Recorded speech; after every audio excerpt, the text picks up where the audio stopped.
Hello बच्चों, how are you? कैसे हो आप सभी? आई होप आप सभी अपने अपने घरों में सेफ होंगे। आप सभी का स्वागत है अल्फा क्लास फिजिक्स में। आज हम चैप्टर पढ़ेंगे डायमेंशनल एनालिसिस का। What do you mean by dimensional analysis? Dimensional analysis से आप क्या समझते हो? डायमेंशन को हिंदी में कहेंगे विमाएं। जैसे यदि हमने किसी भी कमरे की लंबाई, चौड़ाई, ऊंचाई को एक्सप्लेन किया तो उससे हमें यह पता चलता है कि कमरा जो है वो कितना लंबा, चौड़ा, ऊंचा है। तो ये कमरे की क्या होगी? डायमेंशन है। इसी तरह से किसी भी फिजिकल क्वांटिटी का बेस क्वांटिटीज में रिप्रेजेंट करना। बेस क्वांटिटीज कौन कौन सी है मैकेनिक्स के अंदर? मास, लेंथ और टाइम। तो आइए चलते हैं डायमेंशनल एनालिसिस के अंदर। Dimensional analysis of physical quantities. तो सबसे पहला स्टेप क्या है? इनको सिंबल ऑफ बेस क्वांटिटीज में रिप्रेजेंट करना। Symbol of base quantities. Symbol of base quantities, जैसे बेस क्वांटिटी है अपने पास लेंथ, लेंथ हो, ब्रेथ हो या डिस्टेंस, ये सभी लेंथ के अंदर कन्वर्ट होंगी। मीटर इनकी क्या होती है? SI unit. एसआई यूनिट के बारे में हम पढ़ चुके हैं। तो इनको रिप्रेजेंट करेंगे एल से और बड़ी ब्रैकेट के अंदर।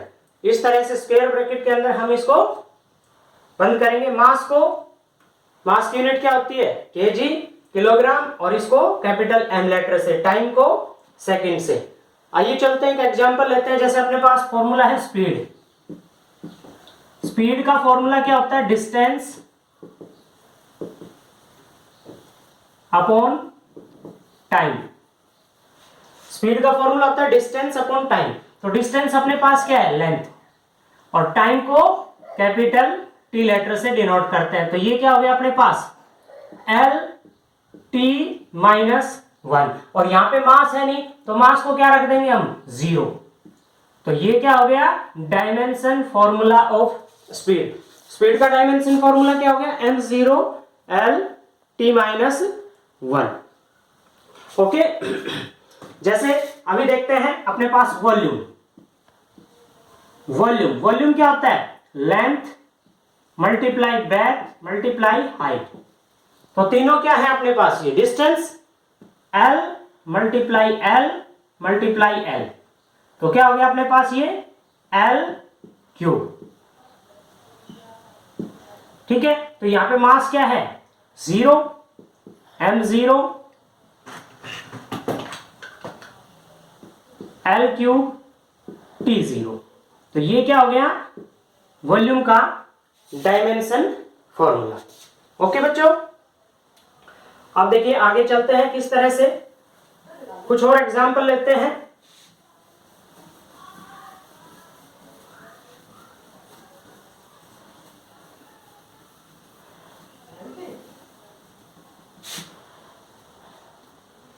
जैसे हमने लिया velocity.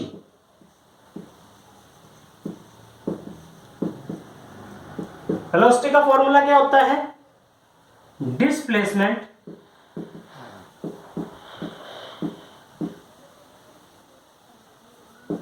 Upon time. Displacement, distance, इसको किस में कन्वर्ट करेंगे? ये क्या है अपने पास? टोटली लेंथ l, टाइम को t लेटर से। तो यहां पे क्या आ गया अपने पास? m0। m है नहीं, मास यहां पे है नहीं, तो m0 l, और t का ऊपर लेके गए तो इनवर्स।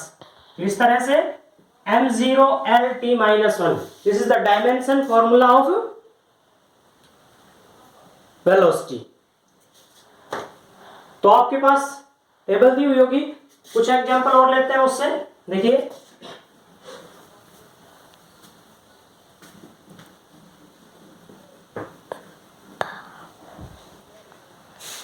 एक्सेलरेशन। एक्सेलरेशन का फॉर्मूला क्या होता है? सबसे पहले किसी भी फिजिकल क्वांटिटीज का डायमेंशन फॉर्मूला फाइंड आउट करने के लिए हमें उसके फॉर्मूले के बारे में पता होना चाहिए। किस तरह से एक्सेलरेशन क्या होता है? Change in velocity, change in velocity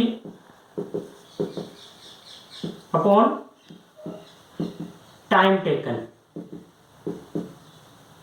ये फॉर्मूला होता है एक्सेलरेशन का। तो वेलोसिटी का डायमेंशन फॉर्मूला हम अभी फाइंड आउट किए थे, एल टी माइनस 1, और टाइम रिप्रेजेंट बाई टी। तो यहां पे m0 l t और t एक और ऊपर जाके हो गया -2। तो ये क्या हो गया अपने पास dimension formula of acceleration, m0 l t -2। ठीक है। इसी तरह से यदि हम फोर्स का डायमेंशन फॉर्मूला फाइंड आउट करते हैं, फोर्स क्या होता है, आप 9th क्लास में पढ़ चुके हो। According to Newton second law, F is equal to ma, mass into acceleration. तो यहां पे m को, मास को कैपिटल M, एक्सेलरेशन का डायमेंशन फॉर्मूला अभी हमने निकाला, ये lt-2। तो यहां पे ये हो गया mlt-2, dimension formula of force. ठीक है, तो मिलते हैं कल फिर। तो डायमेंशन फॉर्मूला कैसे फाइंड आउट करते हैं, representation in base quantities mass, length और टाइम में रिप्रेजेंट करना। मैकेनिकल फिजिक्स के अंदर 3 बेस क्वांटिटीज होती हैं, मास, लेंथ और टाइम। टोटल 7 क्वांटिटीज होती हैं। तो इस तरह से आगे हम जो भी डायमेंशन फॉर्मूला फाइंड आउट करेंगे उसको हम एमपीएस के अंदर भी कन्वर्ट कर सकते हैं। तो इस तरह से आपके पास जो टेबल है उससे आपने कम से कम 30 डायमेंशन फॉर्मूले की प्रैक्टिस करनी है। तो डायमेंशन फॉर्मूले की हेल्प से हम आगे पढ़ेंगे कि किसी भी फॉर्मूले की करेक्टनेस चेक कर सकते हैं और इसके लिए प्रिंसिपल ऑफ होमोजेनिटी पढ़ेंगे। तब तक के लिए नमस्कार, मिलते हैं कल। ओके, स्टॉप करें,